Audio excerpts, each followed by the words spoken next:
Hey, my name's Andy Baldacci. I'm the CEO of SaberSim, and in this video, I'm going to show you why these are the best DFS tools on the market and how you can take advantage of all of their power. We've got a ton of videos covering the ins and outs of profitable DFS play. So right now, I'm only going to focus on the fastest way to get started with SaberSim. But even if you are a long-term subscriber of the tool, you're still going to learn a ton in this video, so stay tuned. Once you have our core process down, which honestly is pretty simple, but it is a little bit different than traditional optimizers. So once you have this core process down, check out those videos I mentioned on our YouTube channel, and that will help level up your game. But make sure you get the basics down first. And if you have any questions at all, you can always check out our help docs by clicking help in the menu here or asking us a question using this icon right down there. Our team is always available to help. So take advantage of those resources to get questions answered that you may have. But when it comes down to it, if you want to beat DFS today, you have to build high upside lineups. And what that means is building lineups with the right stacks, lineups that properly balance player popularity, aka ownership, and lineups that actually account for the real range of outcomes of games. The traditional DFS tools, from average projections to optimizers, are outdated though, and they're costing you time and money because they force you to program dozens of rules, settings, and groups in order to get those lineups, or at least lineups that are close to that. We built SaberSim to change all of that by giving you the only DFS tools that actually understand what it takes to build high upside lineups. And that means you can spend your time adding value to the process rather than wasting it doing things that, frankly, a computer can and should be doing for you. All of this is made possible by our one-of-a-kind complete game simulator. I actually recorded an entire video breaking down all the flaws of these traditional tools and how complete game simulations play a role in solving those problems. And that video is called DFS Lineup Optimizers Are Obsolete. You Need a Simulator. If you want to get that, hear all that, search for it on YouTube. It'll come right up. But for now, I'll give you the cliff notes. And while more and more touts are definitely using sims as marketing gimmicks, we have the only complete game simulator. And that means that it's pretty straightforward. We simulate out a full game, one play at a time. But what makes this difficult is that along the way, we are keeping track of the score, the clock, and dozens of other factors that influence play calling and performance, and actually seeing how those influences change the way the game plays out. No one else comes close to doing this. By simulating every single game out from start to finish, we get an accurate look at a player's true range of outcomes, and that means we can go way beyond what average projections alone could show you. And not only that, but it allows us to precisely measure how players are correlated with one another in a specific game. And it's this data that gives us the foundation to be able to build high upside lineups for you, which you can then easily tweak to make your own. All of this does come together in our unique three-step lineup building process. And those three steps are as follows. So first, you're reviewing your player pool. Second, you're selecting your contests. And third, you're dialing in your exposures. One thing to point out here is that instead of spending most of your time getting all of your settings programmed perfectly up front, like you would with traditional tools, with SaberSim, most of your time will be spent making adjustments after your lineups have been built in that third step of the process. And you should also keep in mind that you do not want to force too many opinions into the optimizer early in the process, because that makes it so you're not really taking advantage of all that data we have. So in steps 1 and 2, you're really just giving us guardrails to stay within when we build your lineup pool. You're not trying to micromanage everything at the smallest detail, because again, we're able to take advantage of that data to understand upside and build you the right kind of lineups right out of the box. So you don't have to tell us exactly what that means, because we already get it. So let me make this a little bit bigger, and we'll jump over to here. Perfect. So before we actually get started, I want to point out something. So we'll jump over here to the entries tab. And what I've done is I've loaded in the entries I've already reserved on DraftKings for this Sunday. And if you want a walkthrough of how this tool works, you can check out any of the tooltips right here. Those are going to link to some videos that walk through this all in a lot of detail. And our head coach, Jordan Chand, actually recorded a video not too long ago going into much more detail than that. So we've got a lot of resources on this. But if you are looking for late swap, you can also do that here. But what I want to talk about today is the entry management part of this. And this is something that no one else offers, and it is going to dramatically simplify your DFS process. And really, this is something you should be using every time you play DFS. So we'll come back later to show how I actually get the lineups that I build into these entries and back on to DraftKings or FanDuel. But right now, what I wanted to see is how many lineups should I be building? How many entries do I have? And I've had 275 entries. And check out the video we have called How to Double Your NFL DFS ROI in 15 Minutes. Sounds like a little bit of a clickbait title, but I guarantee you that that promise is true.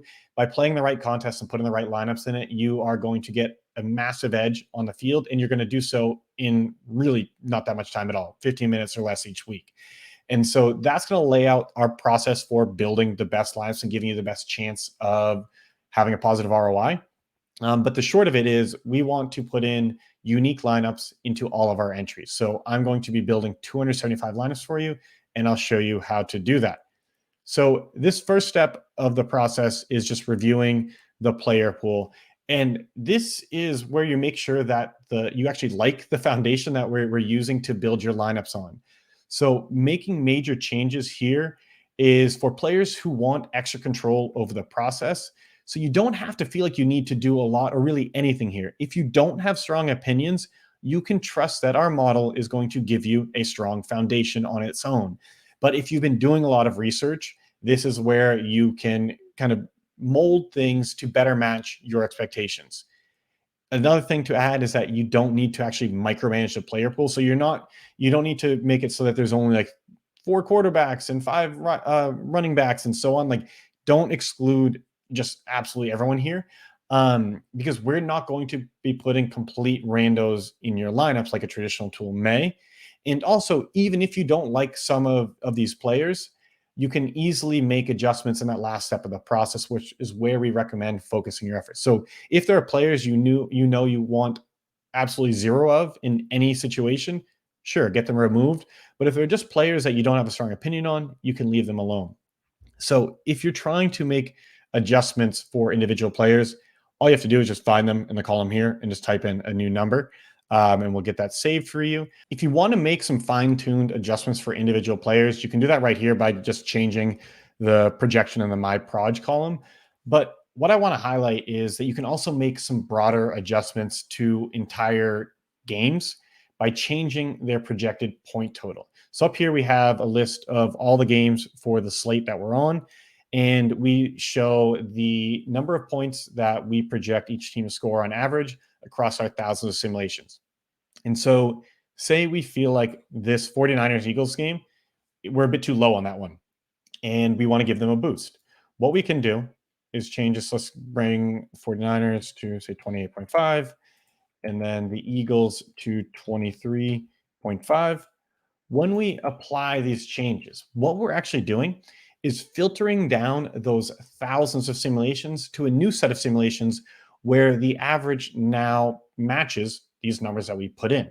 And when we do that, we're able to then very quickly actually adjust the projections for all of the players in these games. So we can see that for the 49ers, we didn't give them much of a boost. So their projections went up, but not by a ton.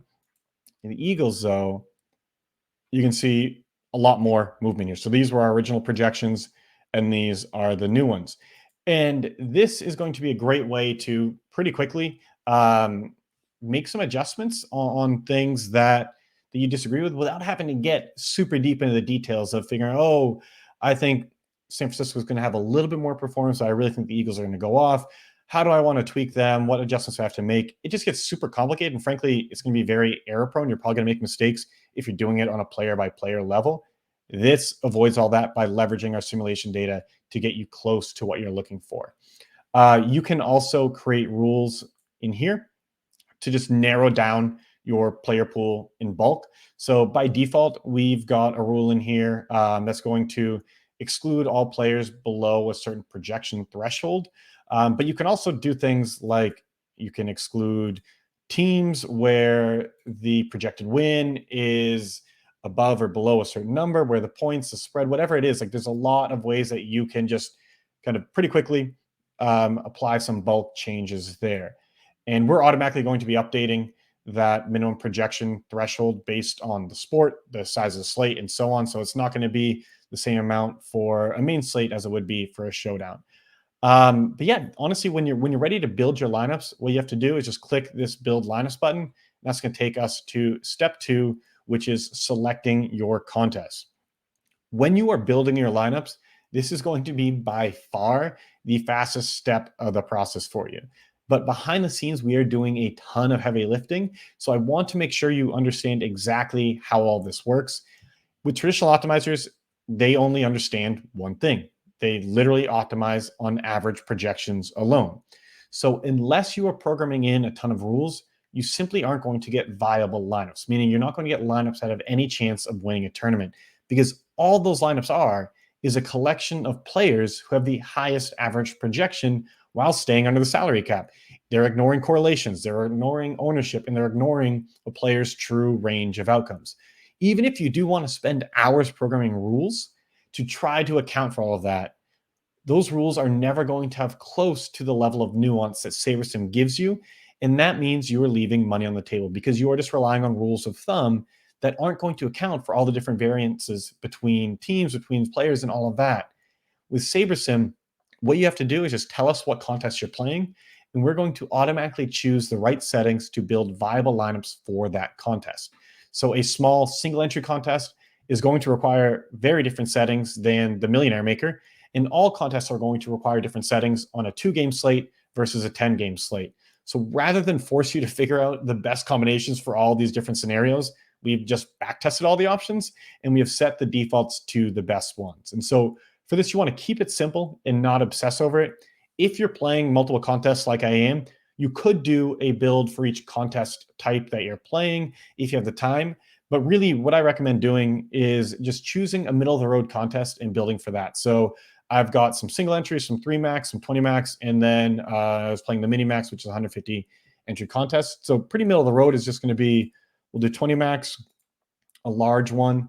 And again, like this is going to be close enough. If you have more time, you can get a little bit more precise.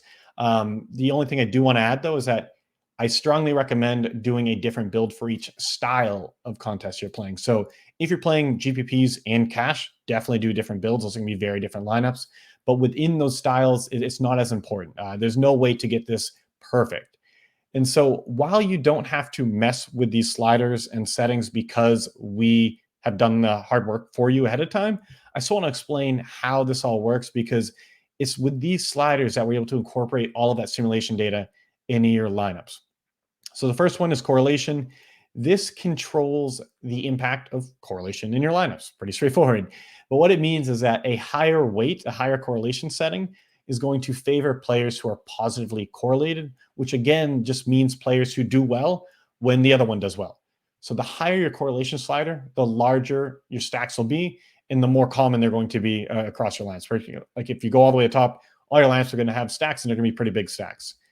Our complete game sims let us precisely quantify just how correlated any two players are with one another.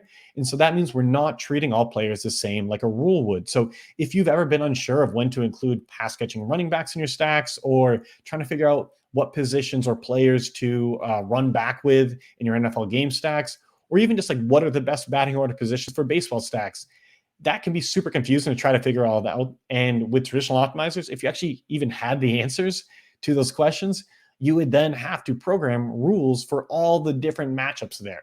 And that is insane, frankly.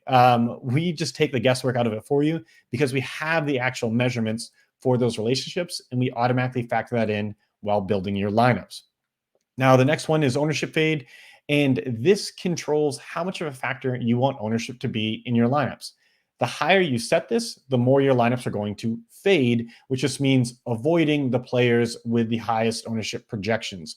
But that is kind of sells it short, because this is a bit more powerful that with a recent update we made, where it's important to note that high variance, highly owned players, so someone who is, say, like a wide receiver or a tight end especially, they're going to have outcomes that are all over the board. They're not going to get their average outcome frequently at all, and they can have a high ceiling with a very low floor that they get a lot. Players like that, who are also highly owned, should be faded. They should be avoided more aggressively. And with this update in our lineup builder, they are. We are going to fade those high variance, highly owned players more than the low variance, highly owned players. Because in basketball, you can think of it, there are going to be some players that are so cheaply priced and I get so many more minutes that you really can't avoid them, even regardless of what their ownership is. But the opposite also holds true. And we are automatically accounting for that. And we're using our simulations to determine the actual variance of those individual players instead of, again, treating all players the same. And this last one is sim variance. And this is how we're able to build lineups using a range of possible outcomes. The way it works is that for every lineup we build you, we randomly choose a bucket of sims and optimize based on the average score for each player in that bucket. Then we randomly choose another bucket for the next lineup, and so on. What the slider does is it controls how large the bucket is. So if you turned sim variance off, you went all the way to 0 here. What that would mean is that we're actually using the bucket contains all of the sims. So we're going to use the average projection across all simulations, and that's going to work just like a traditional optimizer. And we don't recommend this at all for GPPs, but it can be useful for cache. And on the other side of things, if you were to go all the way up to 10, then we're going to use one simulation for each lineup and build those lineups based on the results of that one simulation. So traditional optimizers usually have like some randomness setting, which gives your lineups diversity, but it's at a significant cost because like what you're literally doing is just randomly adjusting projections. You're saying, okay, this person is average of 45 projections. I'm going to have a randomness at 10. So that means that their randomness range is going to be plus or minus 4.5 points. And we're just going to randomly select a number in there. And like, that's just not how reality works. Reality is not that random. And they can't account for that while our sim variance allows us to. And so what you can look at here is we do have a bunch of other settings, but they're pretty much the standard thing. So you can see min and max salary, the number of lineups, but you'll also see pool size, which we'll talk about a little bit, min uniques, max exposure. Again, all of those are pretty normal other than pool size, which I'll talk about in just a minute. But in addition, we do allow you to set stacking rules. With traditional tools, you have to do this. If you don't, your lineups are going to suck. With SaberSim, these are not necessary. I will not put any of them in here, and you'll still see that we get some great high upside lineups with all the right stacks and that. But I want to show you what you can do if you are looking for a bit more control over the process. So we've got the basic rules, which are just pretty simple. You just say, I just want to make sure I at least have 3 players from the same game, the same team, whatever it may be, or no more than 5 players from the same game, something like that. These are just quick rules. Then we have these advanced ones. And this just gives you a much higher level of control. I honestly don't set rules for most sports. For football, it can be worthwhile because, frankly, the contests are just so big that I want to guarantee that all of my lineups at least have a certain size of stack. But one thing to remember is what I said before is we're not trying to micromanage every last detail. We're trying to set up guardrails. And so if you know you do not want to have a certain stack, you can exclude that. But if you just, I would just caution against putting in a blanket rule where all of your lineups must have one exact stack, and instead using things like ranges. So what we'll do here is first, for the primary team, this is our core part of the stack. If you wanted to put in 1 quarterback and then 2 of any of these, running back, wide receiver, tight end, you could do that here. Probably, frankly, what I think like a better way to do this would be I want at least 1, but up to 3 players from this position. And that's the core stack. And then I want 1 wide receiver on the opposing team. So what this will do is it will make sure that like all of these lineups have that baseline of a stack, but there will be some variability there because we have this range here. But again, I want to show you the power of SaberSim without even doing this. So let's just kind of get those deleted and jump back in here. All right. So once you've got everything the way you want it, and again, don't obsess over this. There are things you can do in addition, like you can exclude the tight end from the flex and get some extra control if you want it. But because we understand upside, we're not just putting random players into random positions in your lineups. So we're not just going to jam some bum into your lineup in the flex. If you want the extra control, take it. But again, don't feel like you need to micromanage this. But that other feature I was going to talk about is pool size. And so what this does is that rather than build you the exact number of lineups you're asking for, we're going to build you a pool of lineups much larger than that, so that when you start making your adjustments to exposures, you can get the results immediately. You don't have to build new lineups. You don't have to go to the home screen, make some changes, do another build, and so on. You can just quickly get exactly what you're looking for. And so for this, we're building a big number of lineups, so I want to make sure we have room to maneuver. So I'll build 1500 pool. If you have no time and you don't want to make many adjustments, you can get it much closer to the actual number of lineups or exactly the number of lineups you want. But yeah, this really, all of these things that we've been talking about, this is just how it all comes together to make SaberSim so much better than the traditional tools. It's because we're actually understanding upside so that we can give you viable lineups right out of the box. So instead of treating us like a dumb spreadsheet that you have to fight, you should look at SaberSim as a trusted advisor that points you in the right direction and saves you a ton of time. You can think of it as working with an expert designer. Tell us what you want, and we're going to do our best to give it to you. It's not going to be perfect, a perfect masterpiece right out of the box, that first draft. It's like working with an architect. You're not going to get exactly what you want just by sharing a few things with them, but you're going to get some drafts that you can work with to fine tune and adjust to get the dream house that you're looking for, compared to the random Joe down the street who your dad knew who had built that shed in the backyard. You're going to get a much worse house from them no matter how much you micromanage the process. And this is really what separates us from the other tools out there. When you set really prescriptive and specific and detailed rules up front, you are focusing a ton of your risk on a few assumptions, because everything gets built based on all of those rules and everything you put in up to that point. And so if any of those assumptions are wrong, it's going to impact all of the lineups that got built.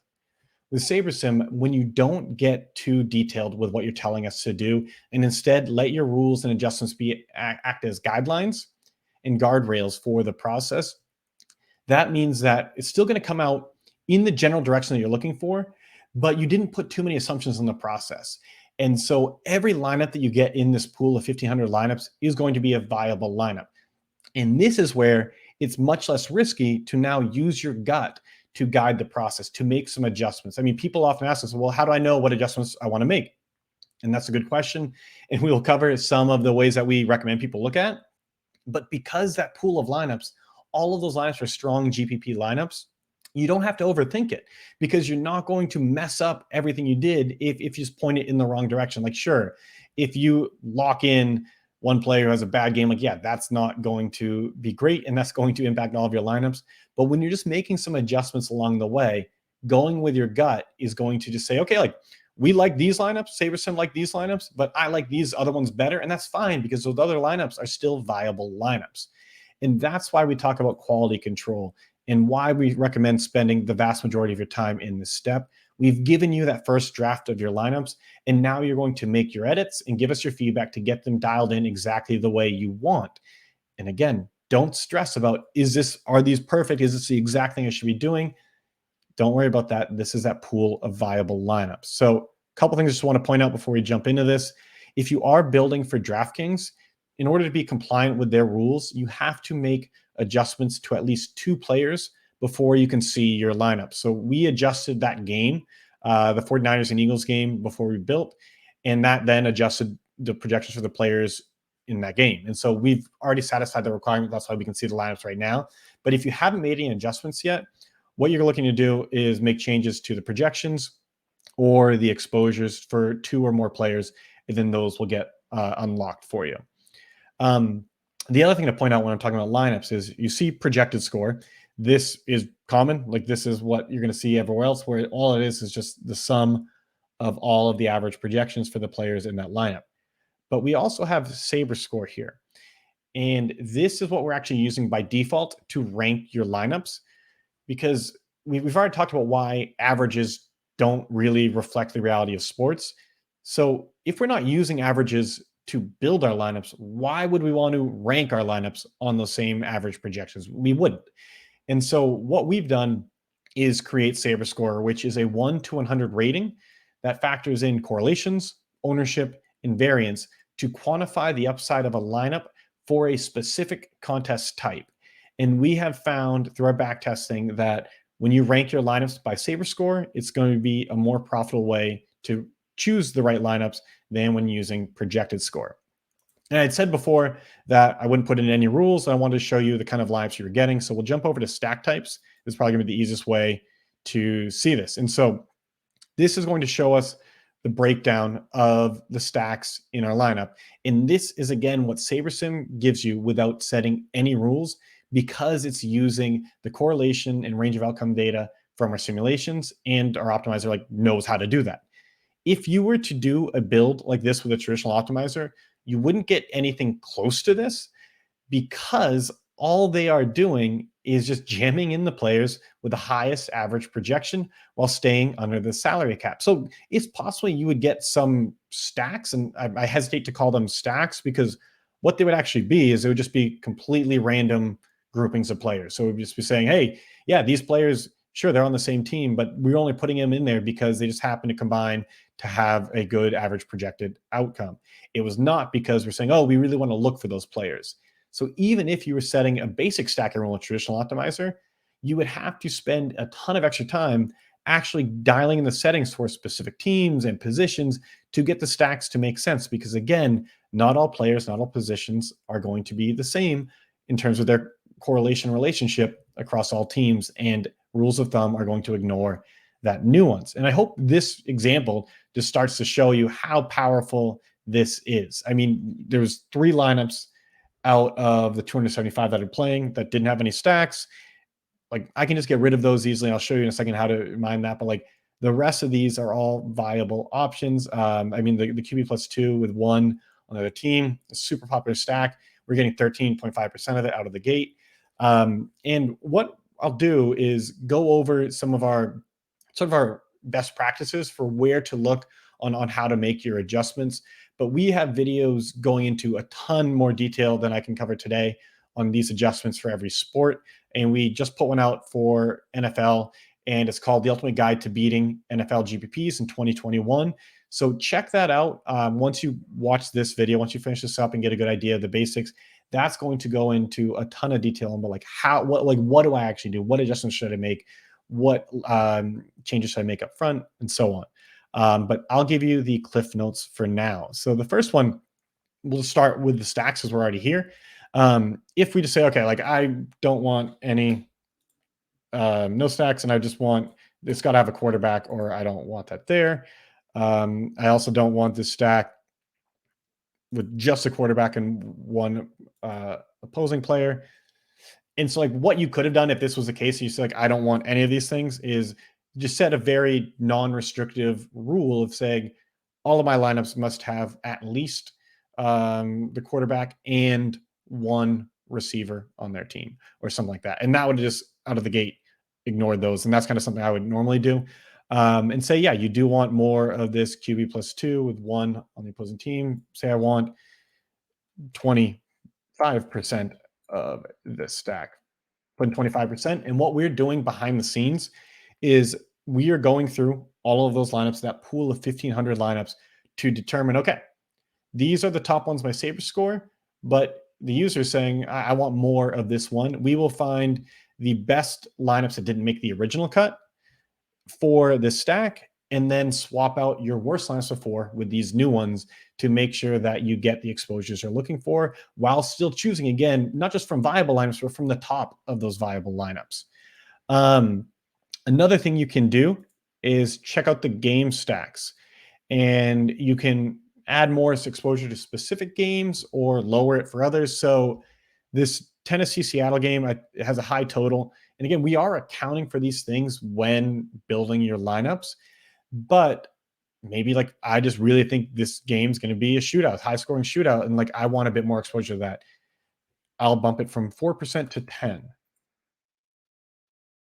We now have 10.2% of our lineups have a game stack from this game in it. And maybe I think this actual Buffalo Miami game isn't going to be that high scoring. And I still want some exposure to it, but I don't want it to be my dominant or as dominant a stack. So I'll go from 28% down to 20. Again, we're just sorting through all of that and finding lineups that match this. And the next thing we can do is, yeah, you can get super detailed here and look at the stacks on individual teams. You can see, okay, for Buffalo, how many of those are 3 stacks and so on. I save, if I am going to make fine-tune adjustments like that, which frankly I don't a lot, I save those until the end and really just focus first on getting the big picture decisions in there. And what I always do though is I will always look at the players where we have high leverage. And what leverage is just we take our exposure, which just means what percent of our lineups have that player, and subtract it from our ownership projection, which is just saying how many lineups in the contest do we think will have this player. And what I'm looking for are spots where, all right, like this is you want to get leverage on the field. You want to take a stand on players that the rest of the field isn't so high on, so that if they have a good game, you immediately separate yourself from the rest of the field. But you don't have to go crazy with it. And really, in high variance sports, you don't necessarily want to have 86.2% of your eggs in one basket. And so Najee Harris, we're going to lower that. We're again like, yeah, we want to take a stand on him, but I don't know if we want to go that high. So let's lower it from 86%. Let's say we're comfortable going up to 60%. So we have, at that point, we have 3.5 times more than the field of him, but we're not too concerned about that. As long as we have confidence in that play. If we don't have much confidence for, again, whatever reason, we can lower it a bit more and cap that. But what I'm also doing is looking at, like, especially the lower owned plays of, it's like Will Fuller. Ownership 5.4%. We have 33.5%. And these are spots where, like, again, it's great to get leverage on the field, but there's a reason players don't have super high ownership. Sometimes the market is just wrong and they should have high ownership, but oftentimes there's some doubt in there. And so we can still get, especially on a super low owned play, we can still get a lot of exposure, a lot of leverage on the field without going just ham on this play. So, like, all right, we have 28 points more than the field. We have almost 7 times as much as the field, 6 times. Let's just go, all right, 15%. I want 3 times more than the field, about, but I don't need to go that crazy. And again, this is really it. Yeah, you can also go through and to see, are there any spots where maybe it's not a ton of leverage, but I just don't feel like comfortable being that concentrated. Whatever it may be, these are really spots to just dig in and make your tweaks. And we do have those videos that go into a ton of detail showing how Jordan and how Max and the rest of our team make these adjustments and what we call the best practices there. But don't stress over this. Like, this is really where you are making the lineups yours, because we've given you that pool of viable lineups.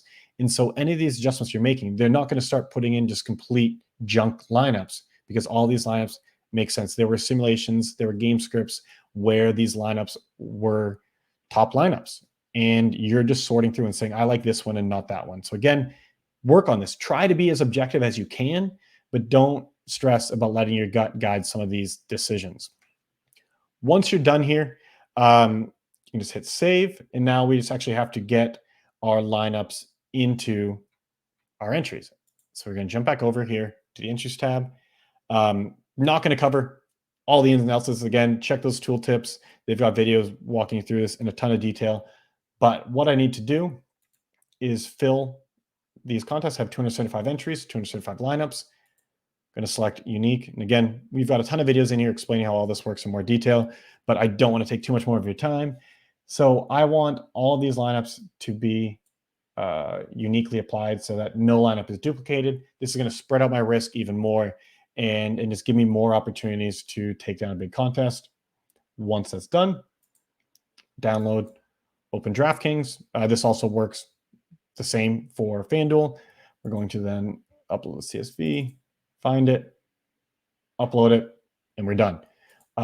If you're used to like manually editing CSV files, or you never quite got a hang of how to get in a bunch of lineups in your contest, this tool is going to just change your DFS life, because it just makes it so much easier. But that's really it. I think you can now see the power of SaberSim's tools, from our complete game simulations all the way back to the entry editor, the optimizer, everything else we put in here. We are doing this to change the way you build lineups, so that instead of spending your time worrying about settings, and getting everything just right, we're able to build you high upside lineups on top of a strong foundation so that you can spend that time, invest that time getting your lineups dialed in exactly the way you want. No other tool gives you this power, and no one else makes it nearly this easy. We are constantly looking for ways to improve our tools, make them easier to use. But with anything, there is going to be a bit of a learning curve. This should get you up and running, at least with the basics, to start playing around with it. But I want to mention some resources to help get you up to speed. And there are really three things I want to highlight. The first are office hours. This is something that every weekday we're hosting at 2 p.m. Eastern with our head coach, Jordan Chand. And this is a live Q&A where Jordan answers all of your DFS questions. And there is no faster way to get a really thorough, in-depth answer to whatever is bugging you, whatever you're curious about in DFS. We post a link every day in Slack. So get in that Slack community if you're not already, and check out the office hours. I've mentioned a bunch, but our YouTube channel, we are investing heavily in education, and we've got a growing library of strategy videos on the YouTube channel to help practically every aspect of your game. If there's anything in there that like you want help on and you can't find a video on it, let us know, and I'm sure it won't be long before we get it added there. And last thing is just support. We've got thorough help documents, but we also have the only support team in DFS that is made up exclusively of long-term winning players. And that means that when you ask us a question, you are going to get an answer from an expert in both our product and in DFS. And we are really committed to doing everything we can to help you become a better DFS player. And that is why we've invested so much. We've invested more than any other company in our tools and in our support. If you're watching this and you haven't yet signed up for SaberSim, head to SaberSim.com to start a free 7-day trial and make up your own mind if we're the right choice for you. But if you have any questions, comments, concerns, whatever it is, don't hesitate to reach out to me directly at Andy@SaberSim.com. But thank you so much for tuning in, and good luck.